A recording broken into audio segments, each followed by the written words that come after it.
وأما إذا ما ابتلاه فقدر عليه رزقه فيقول ربي أهانن كلا بل لا تكرمون اليتيم ولا تحاضون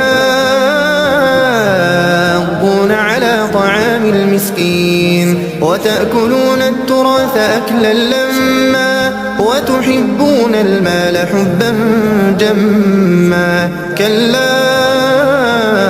إذا دكت الأرض دكا دكا وجاء ربك والملك صفا صفا وجيء يومئذ بجهنم يومئذ يتذكر الإنسان وأنى له الذكرى يقول يا ليتني قدمت لحياتي فيومئذ لا يعذب عذابه